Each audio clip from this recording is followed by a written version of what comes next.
Buenos días, mi nombre es Sebastián Valencia Montoya, soy estudiante de la Universidad CES en el primer semestre de Medicina y lo que hoy nos compete hablar es acerca de la membrana basal del curso Histoembriología a cargo del docente Jairo García Gallo.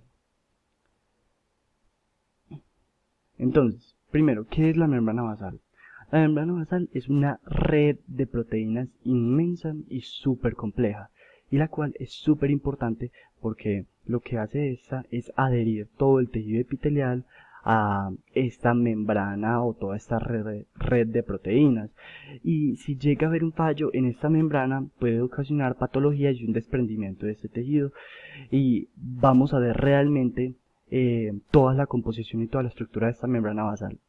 Entonces, aquí está la membrana basal. Este es un tejido epitelial cilíndrico simple y esta sería la membrana basal. Está compuesta por una lámina lúcida o también se le puede conocer como porción lúcida, una lámina densa, una porción densa y una lámina reticular. Entonces, la membrana basal uno no se puede confundir al momento de uno localizarla. ¿Por qué? Porque, por ejemplo, aquí tenemos un tejido epitelial plano estratificado, pues el tejido epitelial de revestimiento plano estratificado, y uno podría creer que cada una de estas posee una membrana basal, cada una de estas células, pero no. En el tejido epitelial de revestimiento lo que hace es que en el dominio basal, en la parte más basal, es donde se va a encontrar la membrana basal. Entonces no nos podemos confundir al momento de identificarla.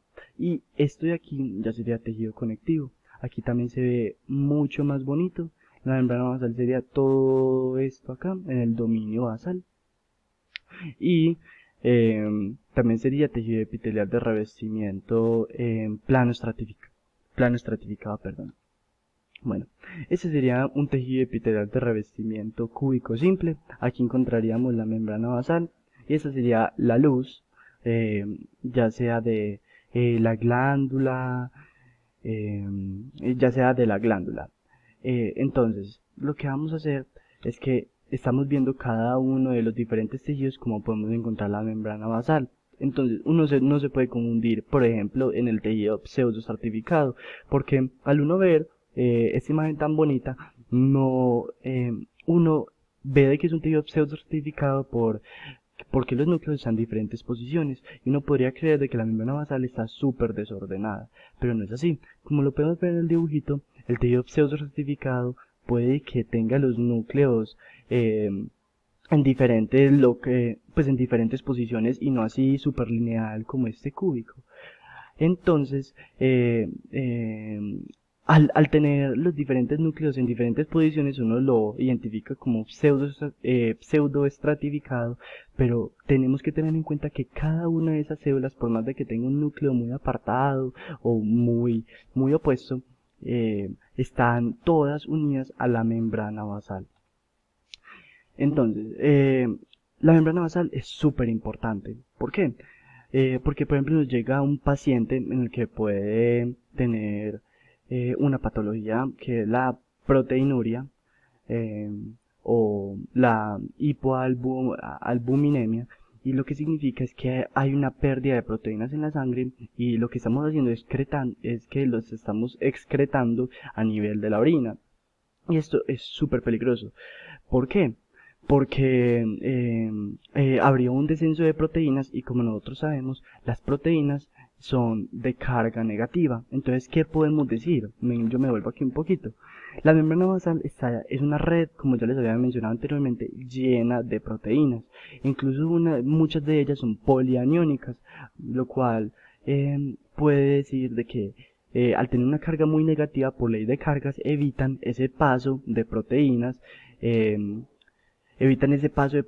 ya sea a los diferentes tejidos o los filtra. Entonces, esta aparte de revestir o aparte de unir esas células epiteliales a la membrana basal, evita el paso de proteínas. Entonces, ¿por qué les trae a colación lo del riñón?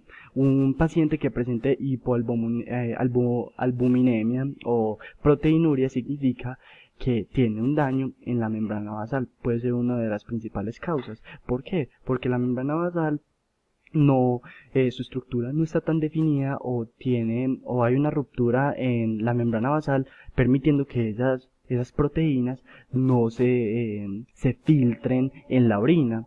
Entonces, a nivel del riñón habría un daño en esa membrana basal. Entonces, como ya les había contado, la estructura sería una lámina lúcida, lámina densa y toda esta sería la lámina reticular o subdensa. Y realmente cómo están unidas las células epiteliales a la membrana basal. Y esto están unidas mediante dos uniones celulares que son los hemiesmosomas y los contactos focales, que ellos poseen una proteína transmembranal súper importante que es la integrina. Entonces, aquí les hice un pequeño dibujo de todas las proteínas que damos allá en la membrana basal en cada una de las porciones. Entonces, este sería el tejido epitelial.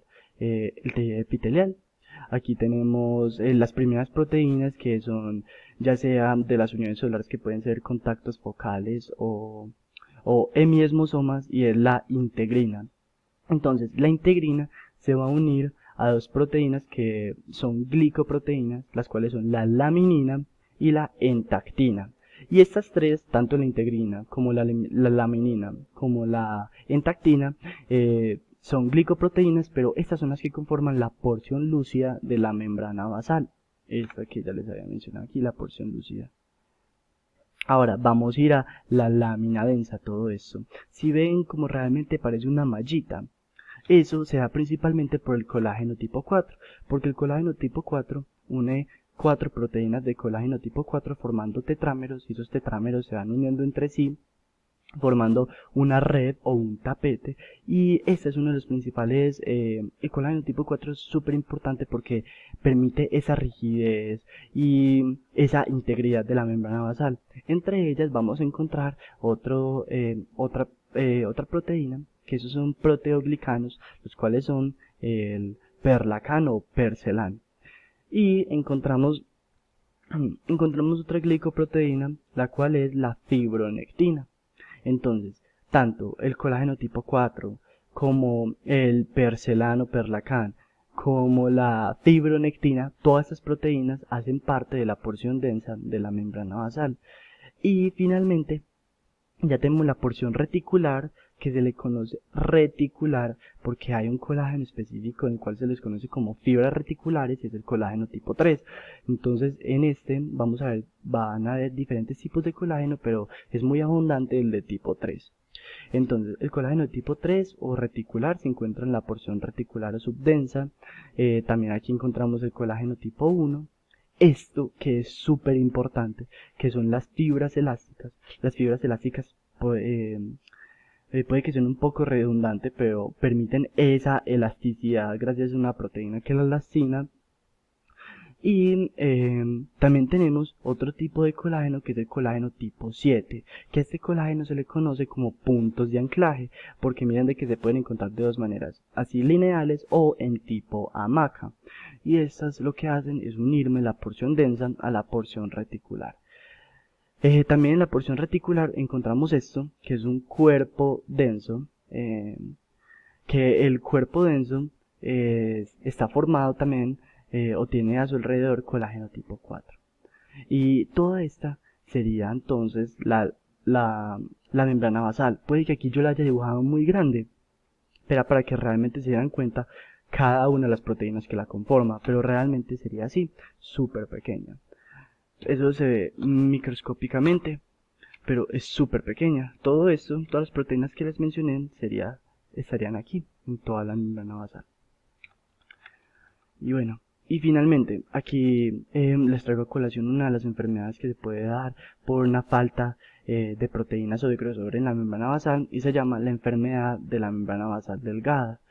Entonces, como pueden ver, aquí tenemos una membrana basal gruesa, ¿cierto? Es gruesa, miren cómo se ve, y la membrana basal delgada, y eso es súper riesgoso porque puede permitir un desprendimiento del tejido epitelial.